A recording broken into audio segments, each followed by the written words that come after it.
Hello everyone, my name is Emily and I'm with the Valley Organic Growers Association, and I'm here today with AJ at Deertree Farm in Hotchkiss, Colorado. We're really happy to be here.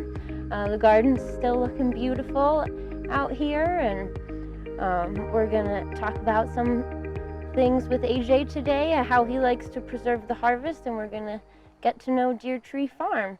So thanks so much, AJ, for letting us come out today. Thanks for coming. Yeah, and if you could just tell us a little bit about yourself and what you do here. Sure, yeah. My name is AJ Carrillo, and my wife Nicole and I, we take care of Deertree Farm and Agroforest. And so it's a small, mixed, diverse family farm. And so we are our philosophy is a regenerative agriculture, building soil and being of benefit to the ecosystem, our community, and to ourselves as a family. And the way we do that is with integrated farming systems. And so we have a half-acre market garden. We put up a little bit of our own hay to feed to our pigs over winter. We run some ruminants during the spring and fall. We usually have turkeys, and we're going to be raising more birds. And then we have 5.5-acre peach orchard and a diverse mixed polyculture of woody perennial crops. And so diverse, small family farm with the aim ultimately of building soil and benefiting the world around us. What are some of the things you grow that people really love? Yeah, well, you know, we have our different areas of the farm. So in the garden, I love growing carrots, and our carrots are just incomparable. They're sweet and beautiful and delicious, and so that's my precious little baby, you know. And then in addition to that would be our blue corn. It's a Chihuahua blue, and so it's a masa corn, and so we grind that up and sell that over winter, and you can make polenta, or you can nixtamalize it and make it into tortillas, and so that's kind of a specialty that we do. And then my wife raises amazing tomatoes, and so she cans those and makes salsas and sauces from our tomatoes and tomatillos. And so that's something that we just love and is really special out of the garden. In terms of, you know, the larger perennial farm, our peaches are just phenomenal. I mean, they're peaches, so peaches are great, and I just think our varieties and these mature trees make some really great peaches. And then our pasture-raised pork, it's peach finished pork, you know. They clean up the orchard and are just happy grazing hogs. And so, yeah, it's, they're a special flavor to that pork. They have a lot of space to roam and peaches to eat. That's right. A good life. Yep. So we're out in the field now with AJ, and he's going to show us how he likes to dehydrate his squash and zucchinis. So, you know, I think all of us gardeners realize that we love growing zucchinis. They're so abundant and wonderful, and at some point we're just swimming in zucchini, and it's basically a crime to even give it away. So, my wife is Italian, and this is an old Italian method of using that overabundance and storing it for winter. We are a homestead, and we really like having winter food, so this is a way of doing that. You get your big boys, the ones that you missed, or even some of the small ones, and you chop off the tips, one side and the other. You feed those to your pigs or feed them to the worms, and then you get, it's kind of like how you process a pumpkin. You get the seeds out so that you only have your flesh, and once you get that stuff, and this is, again, the pigs love this stuff, so I just have a little bin that I'll bring out to them later when it cools off and they feel like eating again. But honestly, they'd probably eat it right now. They're pigs. We get this stuff. So now it's nice and clean.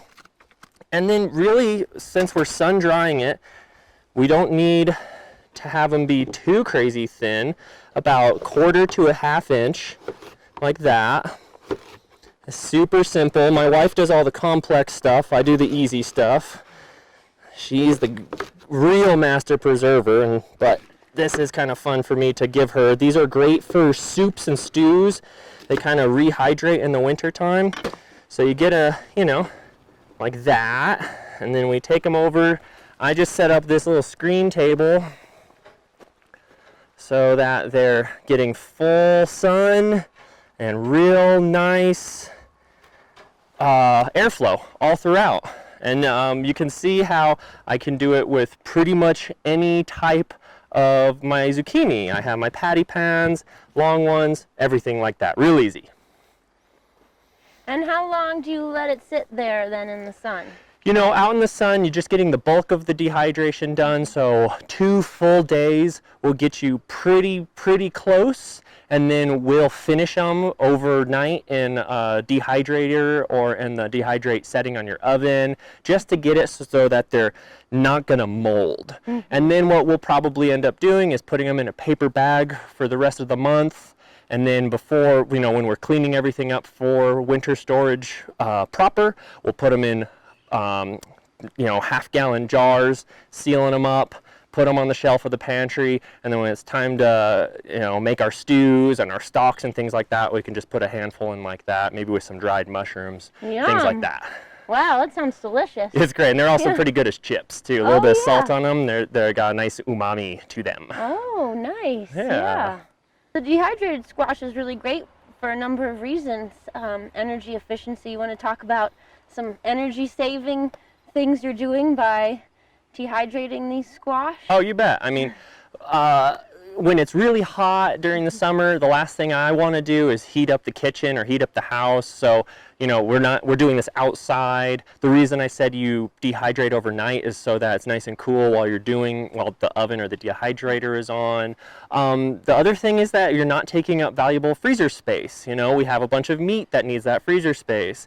You're also, you know, I don't need to add anything to this in order to ferment it. You know, it's like the fewest number of steps into a finalized product, and I can do this with many things in the garden. This is where I can dehydrate peaches, sun-dried tomatoes, onions, all those sorts of things, and you have a shelf-stable product that I could take to market, that I can just, you know, give to my wife for food, that, you know, we can use with very little inputs. And so that's one of the main reasons I love this method of preserving.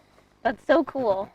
Yeah, I mean, we have a lot of abundance coming out of a very small space. We're learning a lot as we go about fertility and about spacing and about what to plant that is most meaningful, that's going to get us what we want and what we need for winter preservation and for our homestead, for our customers and clientels, and also for our catering business, the Forage Sisters, how to provide good produce as well as flowers and you know, many different layers that goes into that. So learning how to interplant the tall, you know, corns and sorghums and sunflowers and amaranths with our corn, our squash and our beans, with our flowers, beets and carrots, you know, all these sorts of things, and then learning how to water them properly over the season. We're at the end of our season, the water got shut off, so things are gonna, you know, things are starting to wilt and go down, so it's kind of a push to get the harvest in, and then also I'm hoping to mulch some of our crops that haven't finished yet, like our blue corn, like our winter squash, like our tomatoes, just to give them a little bit more time to ripen so we can get a little bit more put up. And then, yeah, mulching as much as possible for some of our later season crops, like our leeks or like our winter carrots and our winter beets, just to get them to a point where we can get them through the winter. And one of the joys that we have is harvesting fresh beets and carrots and leeks come March and even sometimes in late February, and having not only fresh produce in the early season, but also even having some fresh products. Well, that's awesome, AJ, and we're so happy to be here to see your beautiful space. So how can people get a hold of your delicious produce and animals?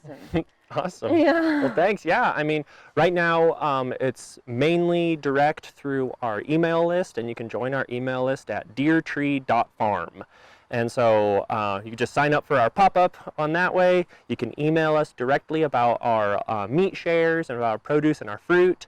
And you know, we're trying to develop a CSA. So our hope is to have one day a week next season for a CSA pickup, and with pre-orders, and kind of do it a socially distant kind of model there. And so this is the time where we're developing that. So if people are interested, then please email us via our website or at deertree.agroforest@gmail.com.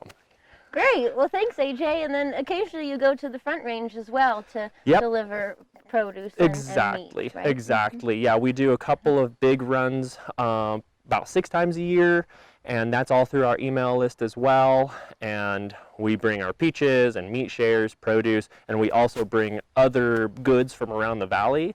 So we work with other purveyors and farmers to bring products that we don't necessarily raise and grow here, but that folks on the Front Range are looking for, and we just basically broker those things for our neighbors. Great. Well, that sounds fun. So if you're in the North Fork Valley, you can get in touch with AJ, and if you're on the Front Range, you can also get some of his delicious farm produce as well as from neighboring farms. So that's wonderful.